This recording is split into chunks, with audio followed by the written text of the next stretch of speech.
enseñanza dominicana está como en un proceso de cambio, de crisis, pero las crisis es lo que justamente provocan cambio. Hay unos cuestionamientos tanto al contenido de lo que se enseña como a la manera como se enseña. Lo que pasa es que la sociedad dominicana, y quizás en otras partes, cree que la única que educa es la escuela. Abrirles la expresión más alta de lo que es la participación popular en una lucha.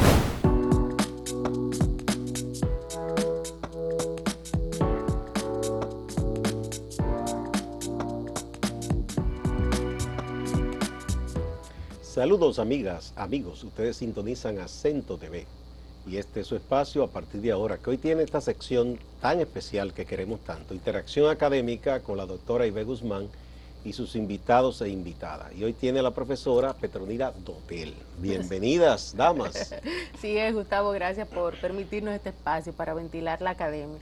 Petronila es profesora universitaria de la Universidad Autónoma de Santo Domingo y hoy viene a compartir con nosotros a propósito de la enseñanza de la historia, la enseñanza de la educación cívica y viene también a hablarnos un poco de abril y la participación de las mujeres en esa gesta histórica. Pues nuestra Petronila, bienvenida, qué bueno que está con nosotros. Petronila, la enseñanza de la historia a nivel universitario, sobre todo en ese nivel básico donde los muchachos ingresan a la universidad, esa asignatura que es común a todos, ¿cómo se enfoca? ¿Qué contenidos más o menos tú, desde dónde hasta dónde abarca y cómo se da ahora en nuestra Primada de América? Bien, gracias. Agradecer la invitación y la oportunidad de poder en un medio tan importante como este hablar de lo que más me gusta, ¿no? Que la historia y sobre todo su enseñanza.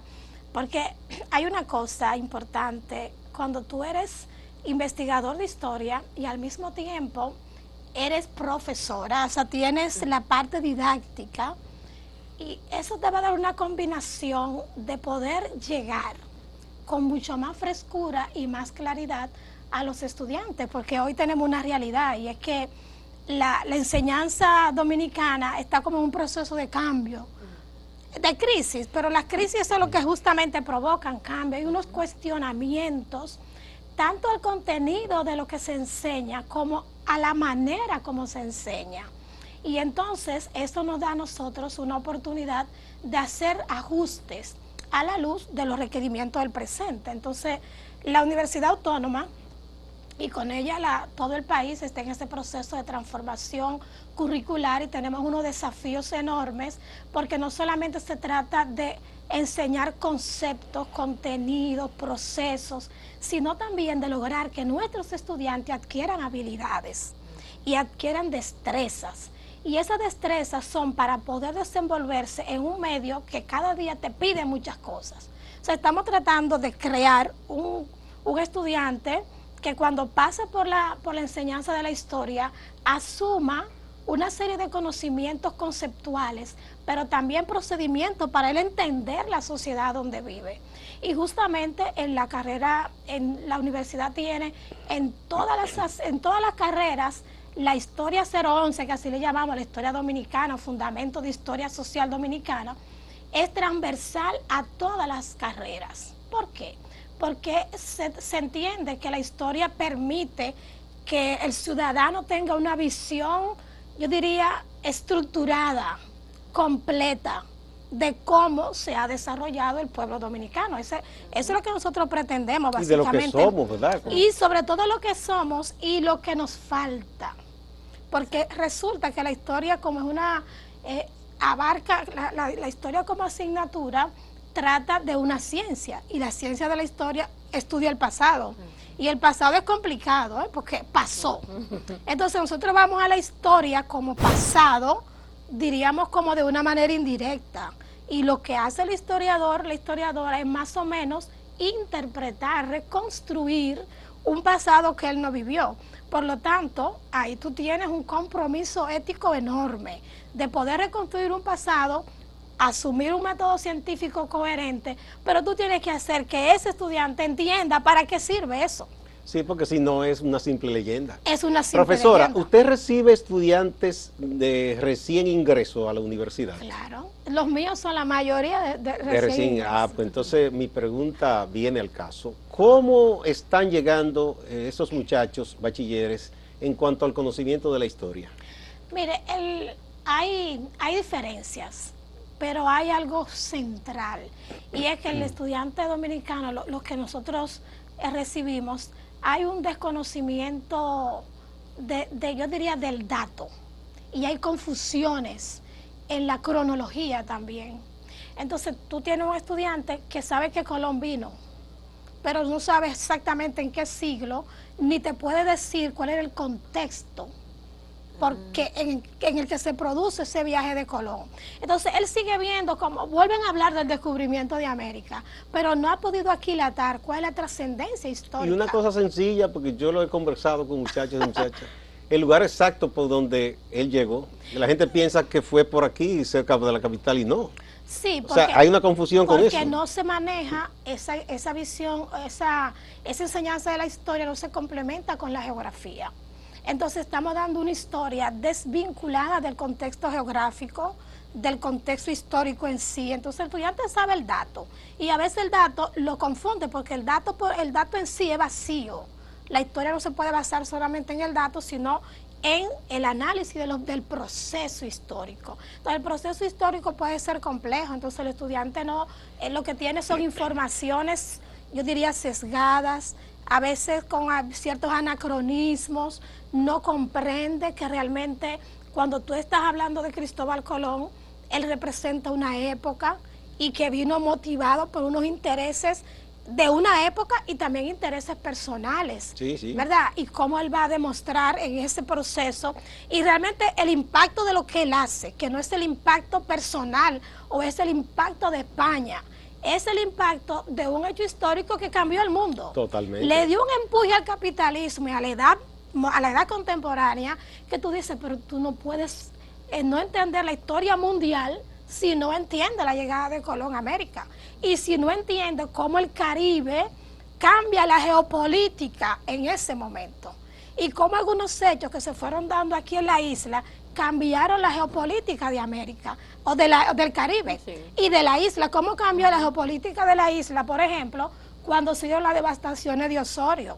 Pero si tú le enseñas que Osorio, que además está malísimo decir devastaciones de Osorio para mí, porque hay una culpa a uno de los sujetos de un hecho histórico, porque él no fue el único, él fue la que aplicó.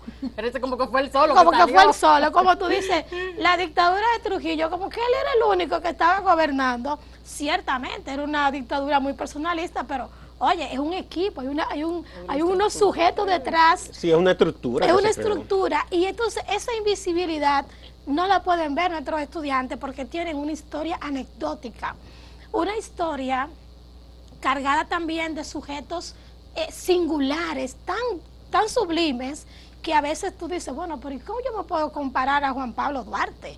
Porque con tanto, si es el padre de la patria, yo no puedo imitar un personaje así. No, y te lo pintan allá arriba, el Cristo de la libertad. El Cristo de la libertad, eso es para que imposible. nadie intente imitarlo. Nuestros personajes históricos son los que son buenos, porque esa es otra de las características. Hay personajes malos y personajes buenos. Sí, antagonistas y protagonistas. Sí, ¿verdad? claro, esto es una historia como si fuera un teatro. Sí, entonces, bueno, yo no me quiero parecer a Santana. Los niños, por ejemplo, el caso de nuestro hijo, en un drama que le pusieron a hacer en el colegio, él no quería ser los negros, él no quería ser indio, porque los indios murieron.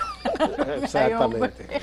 Ni quería ser negro tampoco, porque lo esclavizaron. Los esclavos, entonces él quería ser el español. Porque entonces mi niño, obviamente hijo mío, tiene que ser un negrito. Entonces tú te imaginas cómo se van creando desde la infancia, se van creando estereotipos, identidades, estigma y sobre todo una incomprensión de que la historia no es solamente cronología, de que la historia es una reconstrucción de hechos del pasado que lo tenemos que mirar con el presente y que además en esa intelección tiene que haber un compromiso ético y un compromiso ciudadano. Entonces, los fundamentos de la historia dominicana que damos o impartimos en la UAS tiene esa visión de ser transversal, de hacer que el estudiante que pase por nuestras aulas entienda cómo se ha generado el pueblo y cuáles son los desafíos que tiene cuando usted sea profesional, ¿verdad? ¿Cómo usted va a llevar ese aprendizaje de la historia? Porque el aprendizaje de la historia te debe llevar a un compromiso ciudadano, a un compromiso cívico, no a ser un simple levantador de banderas.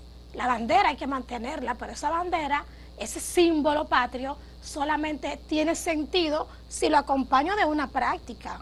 Y esa práctica tiene que ser ese ejercicio de una democracia cotidiana que me permita como ser un ente dinámico en la sociedad. Aportarse. Aportar. Bueno, muchas gracias por este primer segmento. Vamos a una pausa y volvemos. Okay.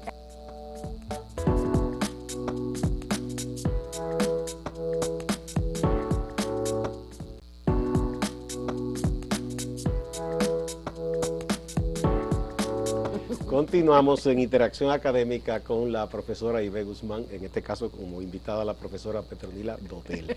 Nos reíamos fuera de cámaras porque el niño de Petronila no quería ser el perdedor y precisamente... Ni ser un traidor como ni ser un tampoco, ni ser un traidor. No, esta es la cosa. Y ahí hablamos de cómo la enseñanza de la historia, fuera del análisis y de la concienciación, pues crea estos estereotipos y crea estas anécdotas y estas especies de fábulas históricas en las que a veces uno se ve retratado y uno quiere asumir el personaje vencedor. Hablemos en esa misma dirección, Petronila, de la educación cívica que tanto aclama la sociedad dominicana, que dice, bueno, hay que enseñar cívica en las escuelas, hay que enseñar cívica en las escuelas. Pero es un discurso de la gente más conservadora, que entiende que se resuelve con un manual de moral y cívica todo. Que ya no se da moral y cívica en las escuelas, que antes se daba, que antes y que eso incidía en la manera de la gente comportarse en la calle. ¿Cómo tú lo ves? Bueno, yo veo dos cosas, Ivette. Mira, lo que pasa es que la sociedad dominicana, y quizás en otras partes, cree que la única que educa es la escuela. Y eso es un error. La escuela tiene la educación formal. Entonces la educación como proceso de transformación empieza en la casa. Entonces ahí la casa tiene un rol, pero también los medios de comunicación, la iglesia. Es decir, la educación es un entramado que lo tiene, cuya responsabilidad son muchos sectores. Ahora, la escuela dominicana no ha abandonado la educación cívica. Lo que pasa es que hay un currículum que te ha puesto una asignatura que se llama Ciencias Sociales, porque hay una visión de que se tiene que comprender la sociedad desde la mirada de la historia, la geografía, la antropología y la educación cívica, que se llama... Está incluida. Está incluida en esos ejes transversales y en esas competencias que buscan, las competencias específicas, que se habla de ciudadanía. Y entonces aparece como ciudadanía y ahí se tratan los temas que tienen que ver con ese comportamiento de moral. Hay mucho de mito con eso de que no se da moral y cívica o que esa es la solución. Bueno, un querido profesor, fue profesor nuestro en la UAS también, el profesor José Luis Sáez. Él decía una vez que había gente diciendo que bueno, que para que los políticos nos roben, que los eduquen bien. Y él decía, pero si los educan bien, roban más. Porque si siendo brutos, roban. No, porque es que la educación cívica está como contenido. Exacto. Está como contenido en esa parte que se llama Y qué bueno que esté vinculado a las ciencias sociales, porque no es un manualito de comportamiento, está dentro de todo lo que tiene que ver con la sociedad. Exacto. Y entonces el currículum también tiene una transversalidad, unos ejes transversales que van a hablar, por ejemplo, de género o de medio ambiente, porque la educación cívica no se debe limitar solamente al comportamiento de yo sentarme bien en la mesa o de pararme derechito. Es todo un comportamiento de la vida. Entonces eso se va a ver en diferentes enfoques. La educación en salud, por ejemplo, alimentarme bien, defender el medio ambiente, comportarme en los espacios públicos. Si tú coges el manual o coges un libro y tú vas a ver ese tipo de actividades. Ahora, no la vas a encontrar como una asignatura que diga moral y cívica, sino dentro de las ciencias sociales, en esas competencias que hablan de ciudadanía, se abordan esos mismos temas. La bandera, el escudo, el comportamiento en los espacios naturales, en los espacios cívicos, en los espacios, vamos a decir, los ambientes que tienen que ver con la historia. todo ese tipo de prácticas se asumen. Ahora, la escuela no puede sola, y no puede sola porque la educación informal llega a veces más que la educación formal. Los anuncios educan más porque son tan repetitivos, son tan cortitos, son tan incisivos, son tan contundentes que llegan más que son técnicas científicas para eso. Son técnicas científicas, están más vinculados con las necesidades. Tú un anuncio, tú estás en la cocina y tú vas del televisor a la cocina y el anuncio sube el volumen. Hay una estrategia. Sí, fíjate, no, eso no es casualidad. Eso no es casualidad. O que tú vas a buscar un tema y tú te encuentras con lo que tú estabas pensando que ibas a buscar. O sea, a nivel de propaganda y de promoción del consumo, hay unas estrategias científicas mucho más efectivas que las que estamos usando en la escuela, tal vez. Y entonces los estudiantes de ahora tienen tantos distractores y los mismos profesores también. O sea, es un complejo. Y entonces tú dices, bueno, no se da cívica. Además, hay que ver la cantidad de la población dominicana, lo grande que es. No es lo mismo cuando dábamos cívica en una escuela rural, tú tenías 10 niños. O la población dominicana que apenas era de 5 millones, pero somos más de 10 millones, hay una diversidad de personas, de interpretaciones, hay otras influencias. Nuestros niños ven a YouTube y tienen el Facebook, tienen redes sociales, y por ahí se inoculan muchas cosas que no. Entonces la escuela tiene como todas las cosas en contra para que su discurso o su práctica no esté calando al nivel del compromiso que la sociedad quiere. Y también la sociedad está haciendo poco. Yo decía, la educación, la sociedad está haciendo poco en esa educación como conjunto, porque si tú dices, bueno, la educación empieza en el hogar, pero si miramos la familia dominicana, ¿qué vamos a encontrar? Es la familia de hace 20 o 30 años, es una familia que ha cambiado incluso en su composición. A veces nuestros niños están con una trabajadora o están en una guardería o la mamá está el día entero y llega la noche. Hay un televisor que está las 24 horas educando a esos muchachos. Que dicho sea de paso, no se puede culpar a la mujer por eso. La mujer se integró y fue una conquista integrarse. Es una conquista, pero el Estado y la sociedad no ha respondido al nivel a la necesidad que eso creó. Claro, porque si la mujer estaba en la casa y la sociedad, por las razones que sea, la saca, entonces, ¿qué mecanismo creó la sociedad para que yo como madre pueda seguir siendo madre y tenga a mis hijos en un buen sitio? No, me sacan, vamos a decir, me sacan o salimos nosotras. Pero resulta que yo tengo que educar a mis hijos o llevármelo al trabajo porque no tengo una guardería. Y si tengo una guardería, no reúne las condiciones, o yo tengo que sacar dinero de mi bolsillo para poder pagar una guardería decente. Entonces, la sociedad juega con la misma dignidad de la mujer y la culpa, sí, porque ya la mujer no está igual, pero ella es la única que debe educar. O sea, esos roles han cambiado, pero la sociedad no te va dando la respuesta a los cambios que ella misma impulsa, sino que lo deja como a la responsabilidad de nosotros, personas. Entonces tú cargas como con una culpa, bueno, pero la familia, oye, pero que no es solo la mujer. El hombre, o sea, la familia, tú tienes que papá, mamá trabajan y a veces los niños también trabajan. Entonces, otra familia, y esa familia tiene, además de las limitaciones económicas, tiene unos bombardeos culturales muy fuertes. Y yo creo que ahí es donde está el problema. Y además, otra cosa que yo creo de la educación cívica, es que la educación cívica tiene que ser una estrategia nacional. Una estrategia nacional que diga, bueno, ¿qué tipo de hombre y de mujer dominicana yo quiero?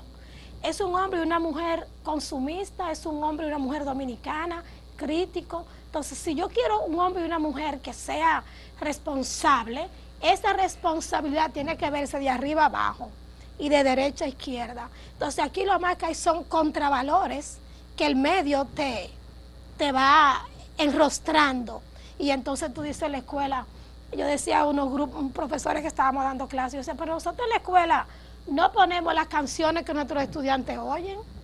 Aquí ponemos 3 canciones cuando estamos dando las clases. Yo que me gusta mucho poner canciones, pero ¿dónde es que ellos la escuchan? Si tú tienes emisoras que se pasan las 24 horas del día con un lenguaje, con una música, los muchachos van a la escuela con eso ya. Pero ya de hecho los más jóvenes no escuchan radio, ni ven televisión, ya son con todas esas plataformas y cosas que hay. Entonces nosotros estamos educando en contra de eso, vamos contra o sea, la competencia es muy la fuerte. La competencia es fuerte. Y entonces tú tienes ahí que sumarle a esa, yo le llamo a esa nostalgia de una educación tradicional que todavía subyace en la población dominicana y en lo que exigen una educación cívica como se la dieron a ellos. Sí, pero que ya es el pasado no regresa. otra manera de enseñar y de enfocar las cosas. Vamos a otra pausa y volvemos.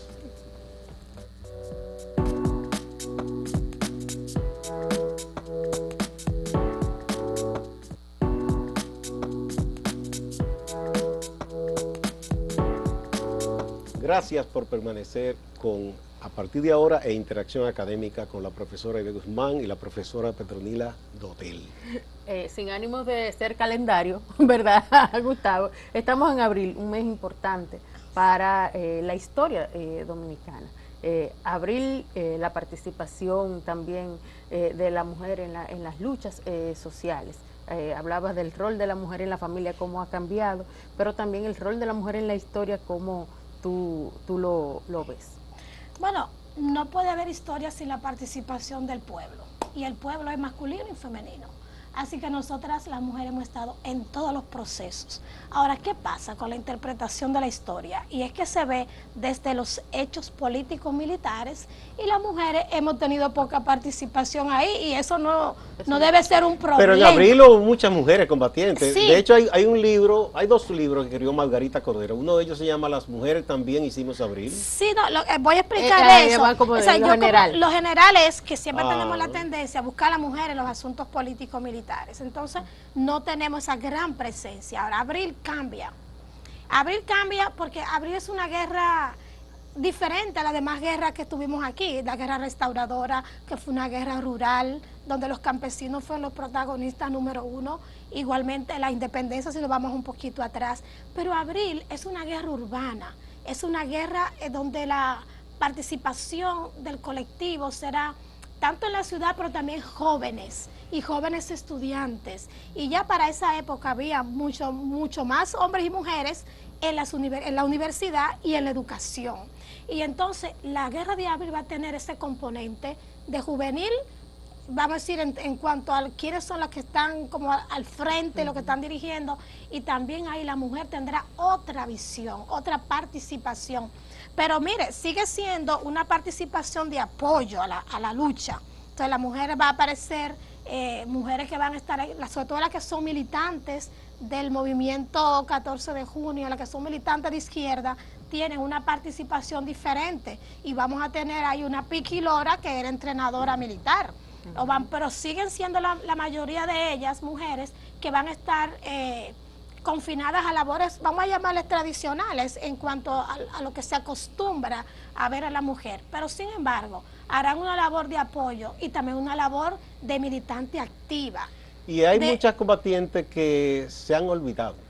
Aquí publicamos un trabajo que yo creo que fue el amigo Jonathan que lo escribió, si la memoria no me falla, de una combatiente que hubo en uno de los barrios de la zona norte aquí. La señora ya estaba viejita en ese momento cuando él escribió eso. Yo no sé si todavía ya está con vida, ojalá que sí. Pero que fue tremenda combatiente y muy pocos medios reseñan eso en aquella época, ni siquiera el periódico que hacían de la revolución.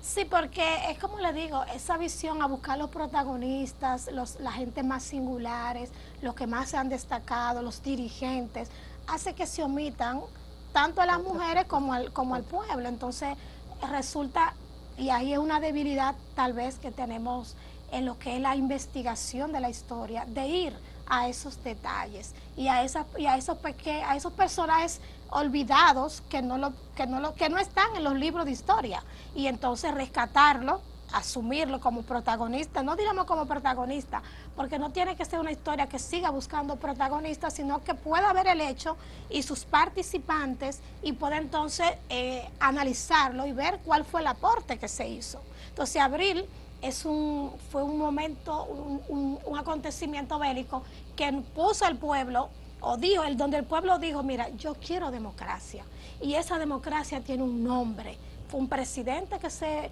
derrocó de manera ilegítima y yo quiero que retorne ese presidente. Entonces la lucha la van a dirigir hombres y mujeres y vamos a tener entonces que si en lo militar se destacaron más los hombres, pero las mujeres estaban ahí en los comandos. Ahí tenemos el caso de Aniana Vargas, tenemos el caso de Emma Tavares, el caso bueno, llegan muchos nombres que a uno se le van, pero son muchas mujeres que estuvieron cocinando, que estuvieron recolectando dinero, que estuvieron recolectando cadáveres, en labor de estrategia y todo, que iban con mensajes en sus cuerpos y se metían donde estaban los militares y los invasores, que incluso hasta prostitutas que hicieron una labor de distracción para lograr ciertas... Y pelearon trabajadoras sexuales y homosexuales también. Y homosexuales. En el libro de Pedro Condesturla habla de un comando. O sea, porque abril es la expresión más alta de lo que es la participación popular en una lucha.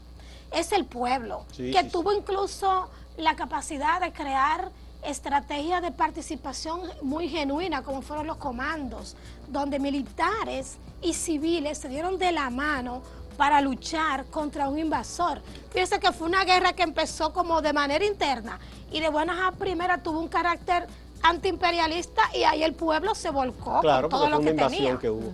Bueno, excelente. Muchas gracias, profesora Petronila Doté. Gracias a ustedes. Profesora Ibe Guzmán, muchas gracias como siempre por esta sección tan rica que nos aporta tanto. Y a ustedes también, amigas y amigos, gracias. No se vayan, que hay más en Acento TV y Acento Portal.